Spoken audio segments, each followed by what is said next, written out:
All right. So we've been considering giving as an act of worship. And we're now moving into a section that deals with developing the right perspective in our giving. It is the idea of us coming to understand how we should give the way God instructs us to give. And this is something that we do have to be taught. When you go back and consider what we will tend to do as humans, we tend to be selfish in nature. In some ways, it's an active preservation, right? We want to survive, and in order to survive, then we need to make sure that we're taking care of ourselves first. If someone perishes along the way for us taking care of ourselves, so be it. I'm still here. And you see that in the world. You see that in governments and society where people tend to focus on self and their own desires and their own wants. That's what sin is all about. So when it comes to giving, contributing to the work of the Lord, or just giving in general, we don't necessarily have a right understanding of what it means to give according to the nature of God. That's something that we have to be taught. And God gives us plenty of examples, right, in just his existence, his creation. We've talked about this, that you can go back and look at the creation and see that God is a giving God. He gave us life, gives us eternal life, gave his son, right? Jesus gave himself for the will of the Father. Go back and look at the history of God's people, Adam and Eve in the garden. God was generously giving to them all things that they needed to survive. And even after they sinned against him, he continued to provide for humanity. Even when you take a look at the flood, the time of Noah, although people may look at that in different ways, some would see it as a very heinous God who would just destroy all humanity because of the sins of the people. Yet that is a God who's given humanity a chance, an opportunity, because the 8 souls that were saved, Noah and his family, were 8 righteous souls. And God, in giving to humanity a chance, did what was necessary to show that if we are going to be in him, with him, then righteousness must be part of our character. So time and again, we see God giving us opportunities to know him, to be like him, to live according to his will. When it comes to giving, it's no different. So even as adults, you're raising your children, your nephews, nieces, grandchildren, whatever it may be. Your parents taught you this. It is, in most cases, we taught our children, or were taught by our parents, to be willing to share, right? That's kind of like the fundamentals of giving, share. You see this in school all the time, share your toys. Now, certainly there are people out there who don't teach their kids that. It's yours, you don't have to share with anybody. So there are those out there. But I think the majority of the people understand the willingness and the kindness of sharing something with others. And so we teach our children that. And that's a basic synonym, I suppose, for giving is sharing. They go hand in hand with one another. So we start off as people trying to teach our kids to be giving people, but it's something they have to learn. So when it comes to giving the way God wants us to give, it's something we have to learn. And so what I want to do then in this lesson this morning is to discuss how we can develop the right perspective in our giving. Now, we had noticed the Macedonians last week and noted that they were willing to give in their deep poverty and abundance, right? They were not withholding from the apostle and the saints what was needed, even though they themselves were not a wealthy people. In fact, they were lacking in much, but they were still willing to contribute to the need that was presented to them. So if you look over in 2 Corinthians chapter 8, Paul says, "Now, brethren, we wish to make known to you the grace of God, which was given in the churches of Macedonia, that in a great ordeal of affliction, their abundance of joy and the deep poverty overflowed with the wealth of their liberality. For I testify that according to their ability and beyond their ability, they gave of their own accord, begging us with much urging for the favor of participation in the support of the saints. And this, not as we expected, but they first gave themselves to the Lord and to us by the will of God." So the Macedonians had the right perspective in their giving because they first gave themselves to the Lord. And in doing so, then they understand that they put their faith, their trust in Him, and their giving is tied to that. Their giving is tied to knowing that as they give, they are assured that God is going to provide for them, that He's going to take care of them in their times of need.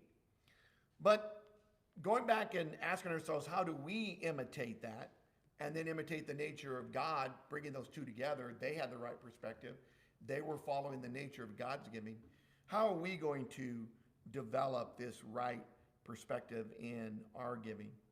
Well, to overcome not having the right perspective, I must first understand something about my relationship with God, right? So you begin saying, I'm no longer doing things according to my own desires, right? 1 Corinthians chapter 6 and verse 20, Paul tells us that we have been bought with a price, therefore we glorify God in our bodies. So the perspective begins with understanding whom you belong to. We belong to God. We were purchased with the blood of Jesus. And that was something that we willingly sold ourselves into. We made the decision. I want to be a Christian.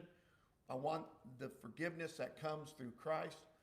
I want the salvation that God offers me throughout eternity. I want to be one of His children. I want to be adopted into God's family. And God made the offer. We had to accept. We accepted. And then in acceptance, we need to realize something about ourselves. We don't belong to ourselves anymore. We belong to God.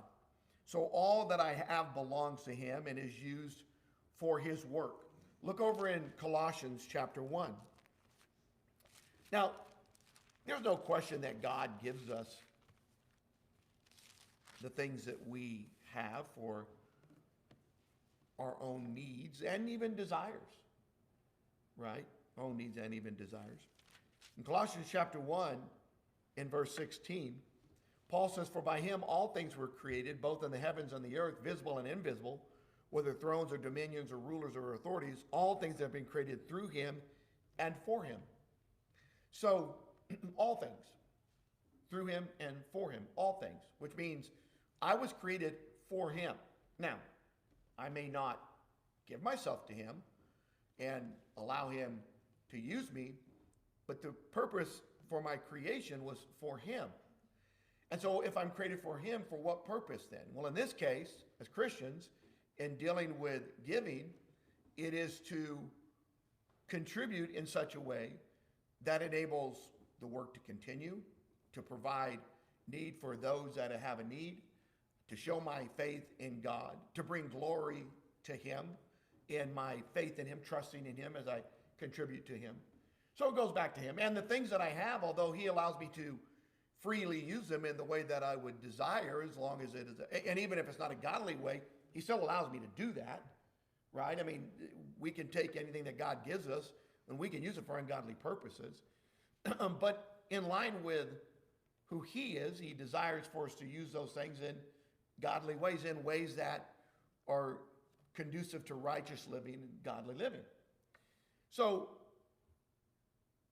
not only does He bless me with that which I can contribute to the work, but if you go back and look at these individuals that Paul is writing to, they owned homes, right? They had means of transportation. They had, in many cases, more than they needed. Lydia is a woman who was wealthy. She was a seller of purple linen, which was an expensive fabric. So there were wealthy individuals who were Christians. And God never instructed them to give up their wealth. He instructed them to use it in his service and for those who would have need. So if I'm looking back and understanding that he created all things through him and for him, then the things that I possess should be considered that way as well. That when it comes to my giving, I need to see that my giving is for him. Now, is there a benefit for us? Yeah. What would you say the benefit for us is in our giving? Say that again? Okay, it's a blessing. How, in what way? And I think that's a great, in what way is it is a blessing to give? I mean, that actually it's kind of a redundant statement, but really. Yeah, we receive far more than what we give. And think about, when you give your offering, do you ever pray this? Thank you, God, that I actually have something to give. Did you ever think about that? That you actually have something to give? And far more than really that we're deserving of, right? You get back far more than you give. So it's a blessing in the fact that you say, I have what I have. I know God has blessed me with this. And it's a blessing to give because I have something to give. Even if it's the widow's mite, it's something to give when we're looking at it from a financial viewpoint. So it's a blessing to us that we have an ability to give. God blesses us because we give. It is a faith builder. You can't give to God and in such a way that aligns with his will and your faith not grow from that. Because you have to trust in him. It's like, I'll just use a bungee jumper. I mean, you could use 100 scenarios for this. It'd make a difference. But, the first time you get on that bungee cord, which I've never done, but I'm just supposing that, people who've done it. The first time you get on the bungee cord and you jump off, you put in a whole lot of faith in a lot of different things. And the first time you do it and you succeed, you're like, whoa. Then you do it again. You feel emboldened. Right? Whoa, hey, I did it the first time, I'll do it again. And I'll do it again. And your faith grows. Like, oh yeah, that thing can hold me. These people know what they're doing. You feel more emboldened to go out there and do that because, you're having success with it. And like I said, you can do that with so many different things. It's like the person who's afraid to fly. They get on a plane and they go, oh, this isn't so bad. And next thing you know, they're flying everywhere. They're like, wow, I really enjoy this. But they've built up their faith. And then along the way, as they're enjoying it, then the plane goes through some horrible storm, and they begin to question whether they should ever fly again. It's like, what am I thinking of? But the point being is as you advance in something that you're unfamiliar with, you put your trust in something, the more your trust grows in that, right? Well, when it comes to our giving, as we give, it is displaying a trust and faith in God. And the more that we do that, the more our faith in God grows because we understand that, hey, I've been giving, and there's times when I gave that I knew, I'm thinking, wow, I'm not talking about myself personally, I'm just using a situation, but there's times that I gave and wow, I was just like on saying, there's other things I need to take care of, but I need to give this. And everything was fine. Here I am today still doing, I'm not destitute, and I didn't think I could give that much, but I did, and God still took care of me. That's a faith builder, right? You grow, you say, wow, okay. So there are blessings that come from it. So first, understand that relationship with God. Understand that we belong to him. All things that we possess are for him or through him and for him. And so when it comes to my finances, I need to consider them in that way as well. He's not saying that you don't use it for personal use, but you certainly don't exclude him from the use of your finances, right? You still have your personal things you need to take care of and so forth. So you're gonna do that. All right. Secondly, I have to develop the right perspective of my relationship with money. Now, have you ever thought about that? A relationship with money? What is your relationship like? How, but how do you view money? Is it a tool? You view it as a tool. Is it a luxury? Some people see money as a luxury. I never got any, so money's a luxury to me. If I get money, wow, right? As a kid who doesn't have any money, someone gives you money and it's like a luxury. It's like, I know. Yeah, and you know this because you can give a little kid $1. Not every little kid, but you can give most little kids. I'm not talking about your teenage boys. They're like, "What's this?" And you're like, "That's all you did to deserve that. $1's worth of good that you've done." I kept back everything else. But a little kid, you can give a little kid $1, and they're excited about that. Why? Because they don't have $1. They don't work for $1, right? It's to them, it's all of a sudden, because if they want something, who do they have to go to get it? Mom, dad, right? Brother, sister, usually who won't give it to them? Grandparents are really good. It's a luxury to have grandparents because they give you money. I know. It's true because it's something about you see your grandkids and you just come up. I'm sure Grandpa does this. I do this. I go up and I'll shake Brendan's hand and I'll walk off and he'll be like, "What's this?" And I'm like, "It's an IOU. You owe me money."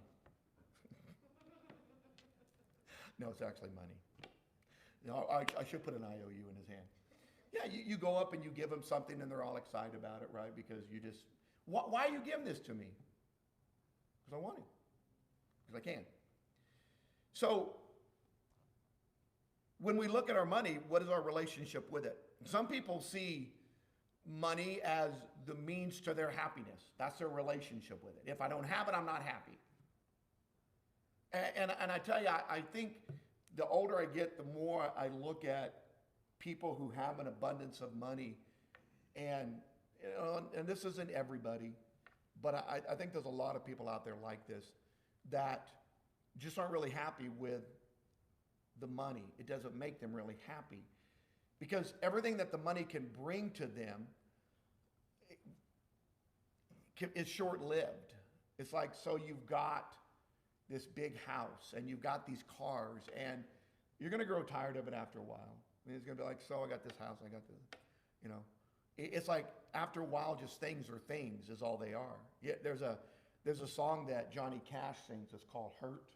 It was like the last song he recorded. I don't know if you've ever seen it, but it's a remake of another song. And in the song, he says, either I will give you or you can have my empire of dirt. He calls it an empire of dirt.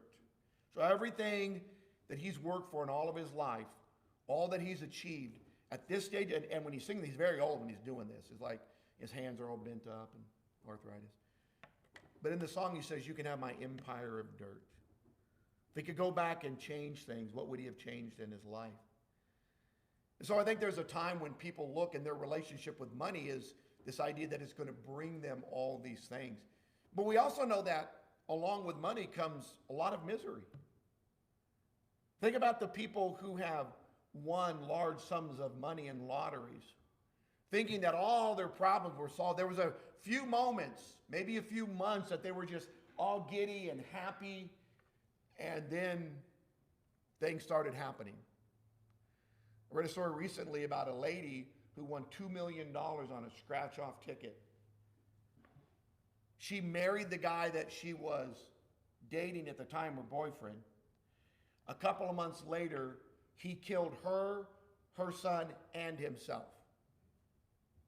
I don't know what was going on in the relationship, but obviously the money didn't fix it. Obviously, the $2 million or whatever she got after taxes didn't fix the relationship. She married the guy, so obviously it's going to be his. You see people like this all the time where they get this money and you find out with athletes do this, actors do this. You go back and look at the actors that were one time, considered top bill and they have little of nothing anymore. They've just gone through it, right? And it brought more misery than it ever did any kind of happiness to them.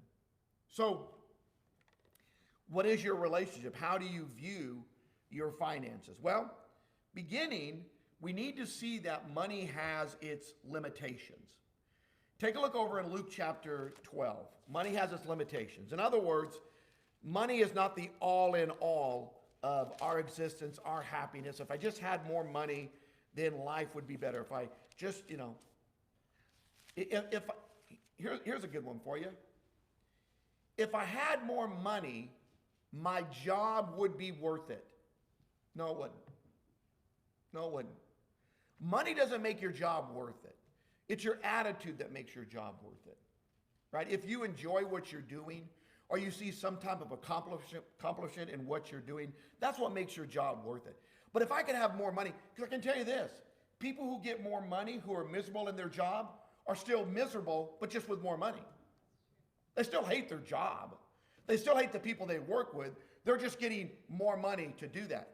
And along with the more money they're going to pay you at your job, typically they're going to require more of you. That means more misery is going to come with that more money. Less time to spend the more money that you got so that you'd be happy in this job that you hated all along.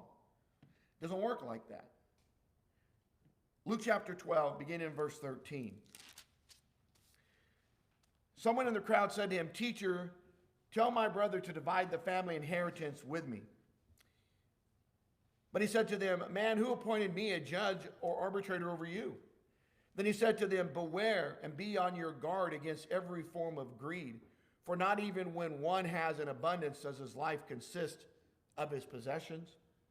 And he told them a parable saying, "The land of a rich man was very productive. And he began reasoning to himself, saying, 'What shall I do, since I have no place to store my crops?' Then he said, 'This is what I will do. I will tear down my barns and build larger ones. There I will store all my grain and my goods. And I will say to my soul, soul, you have many goods laid up for many years to come. Take your ease, eat, drink, and be merry.' But God said to him, 'You fool, this very night your soul is required of you.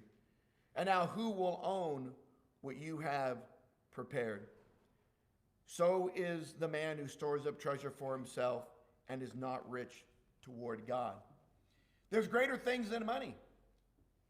The right perspective is to say, money is not the all in all for my happiness. I'm not saying that you can't be happy with money. Certainly you can. It's a lot better to not live in a dirt hut as compared to living in a house with air conditioning and wood floors and running plumbing. It's nicer to live that way. It's easier to live. It's more comfortable to live that way. We're not worried about bugs crawling all over you and mosquitoes coming in and biting at you, or maybe a wild animal coming through your open window and chewing on you. Right? There's some niceties that come along with indoor plumbing, and right? So the money to buy those things is nice. It's nice to be able to take a trip across the country in an automobile rather than in a covered wagon with a horse-drawn covered wagon, or on a bicycle. It's nice to be able to fly overseas in a plane in 10 hours and to take a boat that would take you, a week to get over there, or in a wooden boat that maybe you'll get over there, maybe you won't. So certainly there are things that money can provide for us, but the right perspective is that there are greater things than money. And what Jesus is saying here in this parable in verse 21, he says, verse 21. So is the man who stores up treasure for himself and is not rich toward God. What is more important? Because when this man looked at all he had achieved, and he was producing great amount of product, what did he decide to do with the bounty that he had? Keep it, store it up. And then go, now that I've got all this in store, now I will take my ease. He didn't say, how can I use this bounty to serve God? That's not what his view was. It was, how can I use this bounty, which has come from God, to serve myself? How can I store up more stuff for myself? So there are things more important than money, and one of those things is serving God. Take a look over in Proverbs in chapter 23.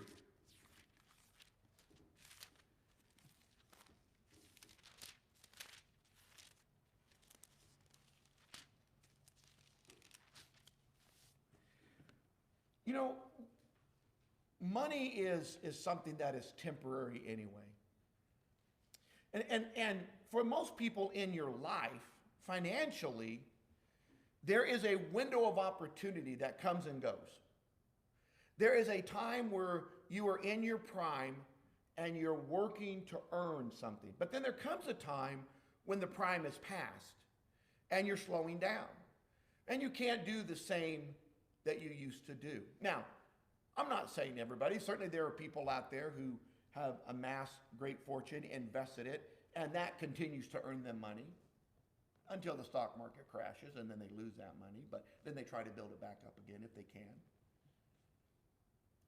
But for the most part, there's a window of opportunity when you're in the prime of your life, when you physically are capable of going out and doing certain things where you get past that point, right? And when that time comes, you are generally making less money than when you were working in the prime of your life. You get to a place of retirement. Most people's retirement does not pay them what they were making when they were working. Even in a good retirement plan, if you can get 80% of your take home, that's still not exactly what you were making when you were working. So there comes a point when what you had, you no longer have. So what you were able to make, you can't make anymore. Well, I guess my life is no good anymore.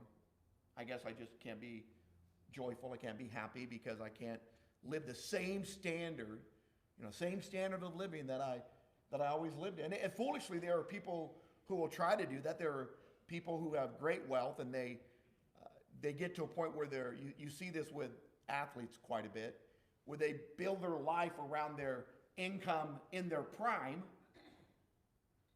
and then if you look at football, just because football is a very violent sport that diminishes your ability to produce very quickly. If you look at a running back's career can span 6 to 10 years because you get hit all the time. And it can end much shorter than that. If you get hit in the leg and you tear your ACL and MCL, you're out. Quarterbacks tend to last a little bit longer because they got everybody protecting them, right? Wide receivers have a short list because they're getting hit all the time when they go out there to get the ball. The tight end gets hit all the time because he's running up the middle. He's getting cold-cocked. So there's certain people, and ask yourself, why do they pay the wide receivers more than they do an offensive or defensive lineman? Because the risk factor is greater, and the showmanship goes along with it. Nobody's looking at the center of the line going, ooh, look at the way that guy's blocking. Maybe sometimes you do. But for the most part, it's like, look at the way that guy caught the ball with one hand. You go on YouTube, you don't see all these defensive linemen or offensive linemen, the videos of them constantly blocking. It's like most of it's like they're just standing there pushing on somebody. But you'll always see the guy with the one-hand catch. That's really good. Or the quarterback throwing that bomb. Or the running back juking, right? So they invest in their life at that prime. And then that prime doesn't last. And they've built up a way of living based upon that they can no longer sustain, but they don't want to give it up. And then you read in the news about some quarterback or football player retired who got himself involved in the distribution of cocaine because he wanted to maintain the lifestyle that he once had, but he no longer had the finances to do it because he was making a retirement pension now, which certainly wasn't what he was making when he was playing. So money's fleeting. In Proverbs in chapter 23 and verses 4 and 5. Proverbs in chapter 23 and verses 4 and 5. Yeah, I'm like, okay, sorry. Let me get over here. I'm looking into the Psalms. I'm like, why am I looking at the 23rd Psalm? That's not what I want. Proverbs 23 verses 4 and 5. All right. Do not weary yourself to gain wealth. Cease from your consideration of it. When you set your eyes on it, it is gone. For wealth certainly makes itself wings like an eagle that flies toward the heavens. Consider the wealth that has come and gone in individuals' lives in this world's existence. Look at the time of the great kings. Look back at the Babylonian Empire. the wealth. Look at Solomon, his wealth. Solomon, in all of his wealth, Israel doesn't possess that today. Not certainly compared to what he had at the time, right? That you compare it to his time when he lived and what he had. So these people have come and gone. Their wealth has been there and then their wealth is gone. Their wealth gets divided up. The government takes some of it. It gets wasted, whatever. People lose it. They invest poorly. I was watching a documentary the other day on Val Kilmer. I don't know if you know what's happened to him, but Val Kilmer actually had throat cancer. And so he has to talk through a little thing right now, pushes to talk. And he's not the Val Kilmer of old. But he was talking about how his dad, when they were living in California, was very successful in real estate. And then his dad got himself in some trouble with real estate. And he went to his son, who at that time was making some money in his movies, and wanted to get his son to invest in his real estate venture, which he did, which ended up making his, Val Kilmer said something like 6 or 7 shell companies so he wouldn't pay taxes, this and that. And Val Kilmer gave him power of attorney to use his name, so his name was on everything. And he said, the only way I could resolve this was either sue my dad or take everything I had and pay it off. And so he took everything he had and he paid it off. Now, thankfully he kept working. Not working anymore. No one's hiring. Now Val Kilmer goes to Comic-Con. He signs autographs for people on pictures as he talks to his little box that he's all, he's not looking like he used to. But he's out there trying to do what he can do. So you go from moments where you have great wealth, people do, they pursue after, that's what they want. Now, I'm not saying that's what he wanted. He was an actor. He says in the thing that's what he wanted to do, be an actor. Wealth came with it, okay. But his goal was just to be an actor. He would start on Broadway. So, but what happens? You pursue after wealth, you think you get wealth, and then wealth just flies away. It takes one bad investment to ruin somebody. Think about all the people who got caught up in old Bernie Madoff. Their retirements wiped out because they listened to one man who said they could make a lot of money if they would just do this. And he was able to show a portfolio that looked like he could do this. And this is not an uncommon thing that people do out there because they want to be wealthy and they need your wealth for them to get wealthy because what they have is really not going to make you wealthy nor them. It only makes them wealthy when they steal yours from you. So you've worked all your life for this. You've built up, you've amassed your fortune, and one guy takes it and it's gone. Nicolas Cage is going through that. His manager stole all of his money and flew off to Honduras or someplace. Why do you think Nick Cage is doing all of these B movies? It's like Nicolas Cage was going through this time where he was finding any movie he could do.